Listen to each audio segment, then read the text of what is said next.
Privatization, the state books a profit, but will the clients? Two important cases at two Supreme Courts. The electoral map looks ever grimmer for the GOP's nominee, and Arkansas Republicans are taking note. And an election overseas with consequences for Arkansas. Arkansas Week in a moment. Arkansas Week is made possible in part by the Arkansas Times, keeping you informed by covering people, events, and politics in Arkansas. By FM 89, KUAR in Little Rock, with in-depth news reporting, analysis, and discussion each weekday.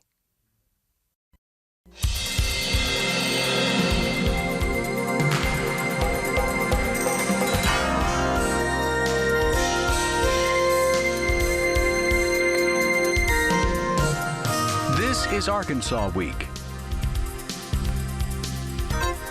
Hello again, everyone. Thanks very much for joining us for Arkansas Week. State, national, global. We'll try to bring it all to a local level in the next half hour. A full agenda. Hoyt Purvis here from the University of Arkansas's Political Science and Journalism Department. Wesley Brown, reporter, columnist for Arkansas Business. Ernie Dumas, an independent journalist based in Little Rock and columnist for Arkansas Times. The administration, the Hutchinson administration, Ernie, plainly wanting to shrink the size of government, and I'm not sure that by selling, is this a sale or an outsource? It was described as a sale, and of course we're talking about the state health department's transfer or sale of its home health agency. Well, it is a sale. I mean, that's what that was described. But it's privatization, and we have a Republican governor, and privatization is a Republican theme, and we've tried it before on the national, and that's the effort nationally to privatize some of the federal programs like Medicare, Social Security. But here, the governor, I think they made a decision some time ago to kind of shut down or phase out the home health care program of the state health department. It provides these services, I think, in nearly all the counties of Arkansas. There's some hospice services and in-home care for elderly people and disabled people.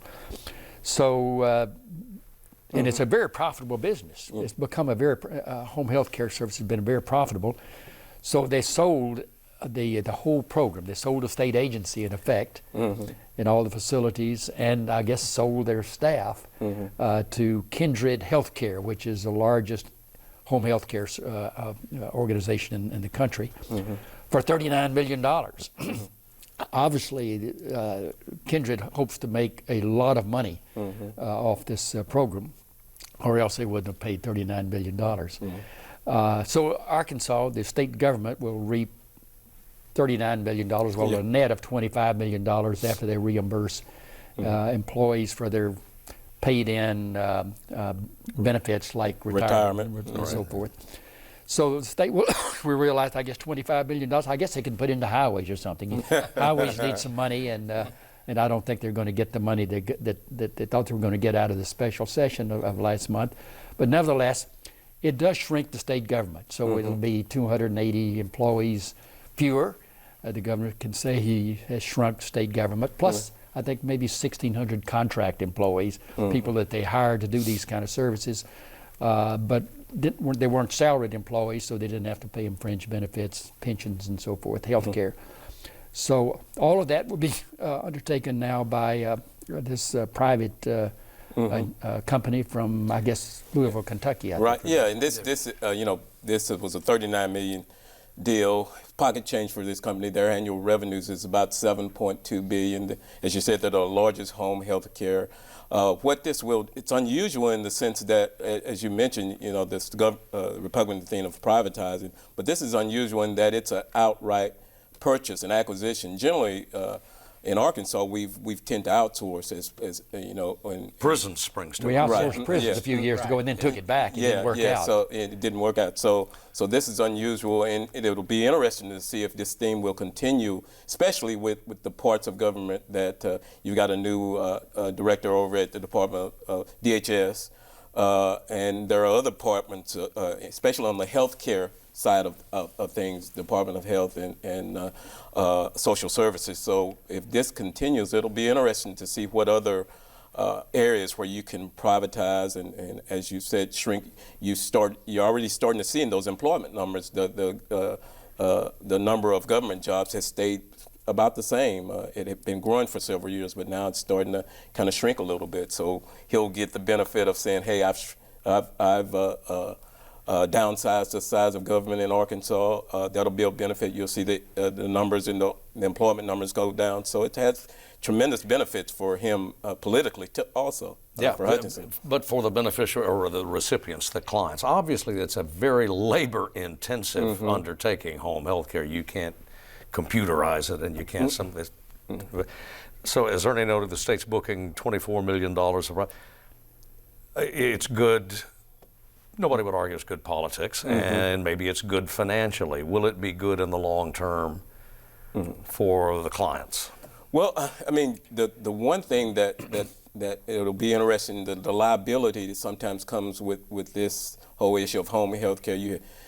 I guess it now will go to kindred, so the state won't have, if there's an incident that happens, you want to have that liability or that headline of saying, the state failed in this situation.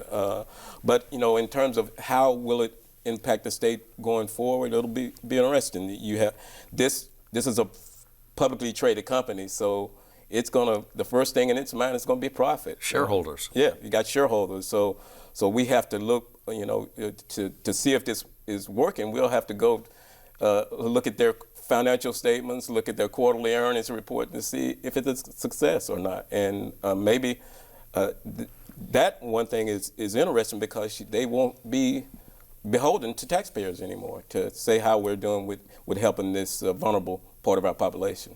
All right, we've got to move on. Start with the Arkansas Supreme Court. Two significant decisions. The Supreme. We'll start with the judiciary because the Supreme Court upheld a circuit court decision on judicial retirement. Ernie. Yes, a lot of judges were looking. This is an interesting story because it goes back. Hoyt will remember this, and you too, Steve. It goes back some, I guess, 40 years or so. When we put this statute on the books, it said, when a judge in Arkansas reaches the age of 70, he or she cannot seek, if he or she seeks re-election and gets elected again to another term, they forfeit for the rest of their lives all the retirement benefits. And the judicial retirement benefits are pretty swell. So anybody who has to make that choice, and two members of the Supreme Court last year had to make that decision whether they were going to forfeit their retirement or continue on the court, and they thought they loved judging, and they were still sharp. But anyway, this goes back to a time when a powerful state senator named Max Howell, who was a lawyer, and he got upset with a judge named Murray Reed, who was 70 years old. Chancellor in Pulaski. Chancellor in Pulaski County, and so Max had lost a couple of cases there. He wanted him out. So he didn't sponsor the bill, but he wrote the bill and got somebody else to sponsor it to pass this law. Now, everybody's assumed all along that it was unconstitutional, that it violated the equal protection provisions of the U.S. and the state constitutions. But nevertheless, nobody challenged it over these. Everybody thought, well, someday somebody will challenge it and it'll get thrown off the books. But and there'd been some little effort from time to time to repeal it, but it always looked too political. Anyway, somebody finally challenged it this year. A judge down in South Arkansas decided to run again and then to file that challenge. And the Supreme Court, in a split decision, said, no, it's perfectly constitutional. Yeah, 5-5, about 5-2 vote. And Judge Danielson, who is right at that age. I think he's 70 or 71, and he dissented in the opinion, and he basically said, this basically kicks us out the door. Basically we don't we don't have an opportunity to say, oh, okay, well, I don't want to lose none of us wants to lose our retirement. So you have to. For him, he said, I've got to make a choice whether I want to enjoy this job, or if I want to continue have my benefits, retirement benefits, and leave. So that is a pretty big decision that they're going to have to make. Well, and of course, when he wrote that, Judge Danielson wrote that dissenting opinion, then that caused another member of the court, and the court is deeply divided. It's a very hostile court internally. Another justice, Justice Karen Baker, then wrote a separate concurring opinion attacking him. So that just reflects the really bitter division on that court that's been going on for 2 or 3 years now. Well, here's another case from the Arkansas court, and that wasn't a stunning surprise, and this was on the legality, Hoyt, of death, the drugs used, the protocol used the protocol in executions. for executions, and basically the court upheld what the state says that the way these executions will be conducted. There are lots of complicating factors. There's been a long legal conflict dating back. Well, the last executions were more than 10 years ago, I think. I think that's 2005, right. I think. Yeah. So, and I don't think we're there yet. I think there's still going to be further appeals and legal action. One of the complications is that one element of this protocol, I think, that involves 3 different drugs. One of them, the right to that is about to expire. I think by the end of the month. So I think in about 8 days. Yeah. So right. It's we certainly have not heard the last of this. Right. They can't execute anybody in the next few days because the mandate of the court is not final for maybe 2 or 3 weeks. So and I think the governor and the attorney general have been very eager to get some executions under their belts. Well, the AG put out a news release basically saying this will allow us to get back to bringing, her words were, bringing justice to the families, but I guess the bottom line is that we're going to get back to executions. Well, but not right away. As Ernie said, not right away. I mean, counsel it may for be the a long, inmates, long time. It may be never. It may be never, because it's getting increasingly difficult to even obtain the stuff. Right. Well, drug manufacturers do not want the headlines. They're in the business of healing people. That's what their medicine's supposed to do. And here it's a drug that's going to kill people. So the drug manufacturers don't want and they refuse to sell to states. They're going to do these things. So that's why the statute that the legislature passed allows them to keep it secret. What the drugs are, who they bought them from. So that's what they had to overcome. And plus the Constitution says, our old 1874 Constitution is always getting in the way of something, and it says you must publish the details. Anytime the state spends some money, you must publish the details. And so the Supreme Court the majority had to overcome this. Oh, well, we're not going to pay any attention and to there's that. the cruel and unusual punishment aspect of it as well. So Well, I would note also that at one point in the inmates' pleadings, counsel for the inmates suggested, look, execute by firing squad could be actually less painful and far more skillfully executed than lethal injection. Well, perhaps there'll be legislation in January to advance that, because the passions on this issue are still pretty vivid. Anyway, the other Supreme Court, the one with just 8 members. I'm sorry. We had a couple of big decisions on Thursday, from that, starting with immigration. Yeah, the Obama setback. A big setback for the Obama administration. This was based on President's plank to his immigration policy, as the Republicans said, a liberal immigration policy that would allow more people who have entered the country to work, to have a path to citizenship. And so this, I saw White House news release that said this was a great setback. And it's interesting how this court, this 4-4 dynamics is starting to really affect a lot of big decisions out there. They really made no decision. They couldn't make a decision. Right. It was 4-4, and it requires 5 to actually, a majority to actually make a decision. So there was a non-decision. So in effect, that meant that the ruling of the divided ruling of the 10th Circuit Court at New Orleans stands, at least in that district, and I guess it can apply across the country. But what's interesting here is not only the fact that you had a decision which was really a non-decision, but is it really going to be a setback for the Obama administration? It is, in the sense that it sort of slaps the president's hand for overstepping authority, if you want to interpret it that way.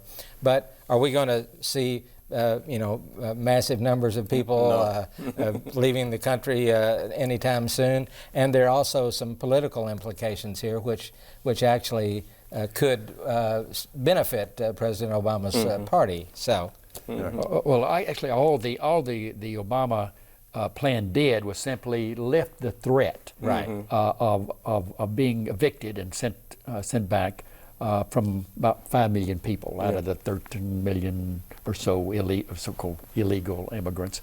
It just kind of lifted that threat so they could kind of live in some peace, I guess, come out of the shadows and kind of live openly without fearing deportation. So it just leaves that status unchanged. Yeah, and but it's still, especially in this political climate, it still, kind of kicks that issue back, bring that issue back out in the forefront, and it's going to be interesting. So that I guess the next president will obviously have to deal with that issue. Well, George Bush, President George Bush, that was a priority of his. He couldn't get it done, so Barack Obama said, "Well, I'll get it done." He didn't get it done. Hillary Clinton says she'll get it done, and Marco Rubio was going to, I guess, probably get it done if he'd gotten the nomination. But affirmative action, another case. Yeah, that it was came out of the state of Texas, University of Texas, where. Again, as Ernie brought out, there was a divided court, and but as was it a decision or was it a non-decision? I guess that's the question again. But it allows the Texas affirmative action at the University of Texas doesn't allow this young lady who protested that she was denied a right to attend law school because she was. Because of affirmative action, so it kind of a win for those who are supporters of affirmative action. It's kind of a win for them. But there are dozens of similar cases across the country that are before circuit courts, state supreme courts, and a few that still are maybe before the Supreme Court. So this is an issue that will continue as immigration will continue to go forward. But in this case, there was a majority in this case. It was a 5-3 decision. Yeah, 5-3. 5-3 decision where Anthony Kennedy, who is the swing man and who likes to go vote with the Republican solidly, but occasionally will stray over, as on same-sex marriage, and so will occasionally stray over and vote with the quote so-called liberals on the court. But this is another instance of that. Okay, national politics made local. Been on the phone this past week with delegates to the Republican National Convention. I expected to find this among among Rubio and Cruz delegates, and I didn't have any. I wasn't disappointed, but I found talked to at least one Trump pledged delegate who thought, yeah, maybe it is time to reconsider things because they're all looking at the electoral map. They're not looking at the White House so much as they are the Senate. There's some broad discontent, Hoyt, with Mr. Trump. Well, there's no doubt that there's broad discontent, but I find it a little hard to believe that things are really going to change dramatically between now and the end of the convention. Certainly, it's clear that there are many Republicans in Arkansas and around the country who are not all that happy about having Trump at the head of the ticket, because part of the concern here is the down ballot impact that might result if things go as badly for Trump as some indications suggest at this point. But it seems to me it's going to be hard to dislodge Trump. A little late. And it really just kind of further muddies the water in a sense for Republicans. But given the extraordinary nature of politics this year, you can't rule anything out, I think. I think it's not going to have much impact. Trump is not going to have much impact on the Republicans in Arkansas. Some, but not much. In the primaries back in March, Hillary Clinton actually got quite a few more votes than Donald Trump did in Arkansas on that single day. But nevertheless, I think it's unquestionable that that Trump will carry Arkansas pretty decisively, not as decisively as the Republicans did against Barack Obama in 2008 and 2012. And I don't see it really damaging Republicans that much. I think it will winnow their votes down some in Arkansas. It will not be as decisive, and the Democrats might pick up a few seats in the legislature owing to that. It'd be very marginal if it is. Yeah, make no mistake about it. The delegates that I talked to, the Trump delegate begged anonymity, but at any rate, the delegates that I talked to made it clear. I mean, they're thinking nationally. They don't want to lose the Senate. Yeah, I think that the big issue is how he will affect those congressmen that are running for office that are in. There's several tight congressional and Senate races that could swing. We don't want to swing the House, but the Senate is definitely in play. And if I think a lot of people have already given up on the fact that Hillary, as you said, when you look at the electoral map, it's going to be tough to lodge her to defeat her. But if she goes in and has a Senate majority, then the whole her whole agenda changes. She'll be able to be more forceful, more aggressive in pushing forth her agenda, and so that I think that dynamic is the one that people are concerned about, especially on a national level. That could change the equation a little bit in the House of Representatives. There's a strong likelihood, a strong possibility anyway, that the Democrats will capture the Senate because there are more Republican seats at play than Democrats in this particular season. But also in the House of Representatives, it favors the Republicans, obviously, because it's been gerrymandered all across the country when the Republicans took control of the governorships and the legislatures. So the whole map favors Republicans, but nevertheless, there are enough marginal districts where the Democrats could pick up as many as 12 seats, still leave the Republicans with a significant majority. But a very weakened majority, and it's going to make it very difficult for Paul Ryan, the Speaker, to get anything done because he's already having trouble corralling his Republicans, and that will make it much worse. This turmoil that we see in American public life, politics, American public life, is not restricted to the United States. We are seeing. Good time to go to London. If you are watching the Brexit issue, I guess this morning we started counting the votes, and it looks like that Britain is going to exit the European Union, and that has so many not only political but diplomatic, and of course economic ramifications that will as Britain's largest ally and also trade partner. It's going to have a broad effect on us from a local level in the United States. This matters to Arkansas. Yeah, it does. We have a number of companies that have British ties in Arkansas. Baldor up in Fort Smith. Several other companies that are a part of the European Union that are in Arkansas. So. Farm products too. Yeah, farm products. Strong dollar. I mean, we were looking at the market this morning. The market's already down 500 points. One of the big issues is going to be liquidity in the market. That's people going to say now it's going to be difficult for me to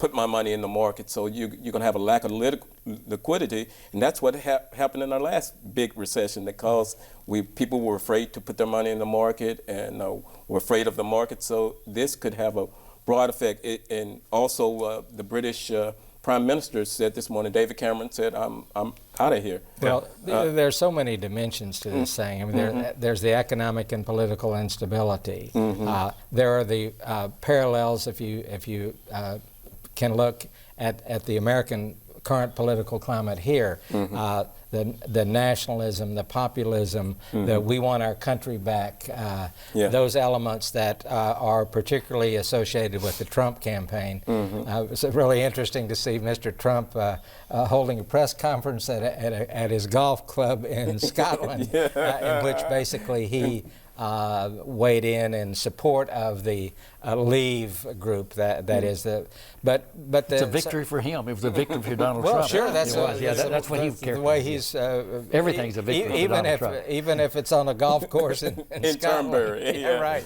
But the sort of cascading effect. I mean, this is something that has ramifications not only throughout Europe, throughout the global economy, certainly for this country, both in terms of economics and politics. So it's a very significant development. Well, the leader of the EU, which is now -1 member, soon will be -1. What is a real concern about the EU holding together? That's important to Arkansas too, in terms of exports and industry. Well, it's important economically. It's important politically. It's brought some stability to Europe, and Right. by and large, Militarily, I mean. but there's some obvious reasons why people, not just the sovereignty issue, but the sense that the Brussels is kind of running our lives now.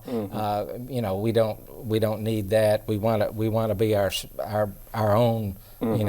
We want to be our own sovereign power, and so it really does. And I think it raises questions about the future of the EU and whether it's going to I think hold together. It's going to take 2 years for the whole process to play out, for Britain to unravel, United Kingdom to unravel from the European Union.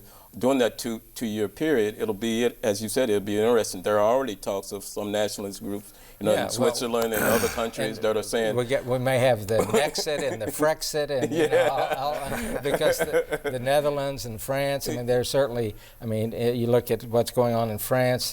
Marie Le Pen there, the nationalist, very very right-wing political figure there, is already boasting about what France may do at this point. So. Yeah, out of time. Gents, thanks for coming in. As always, thanks to you for watching. See you next week, and cheerio.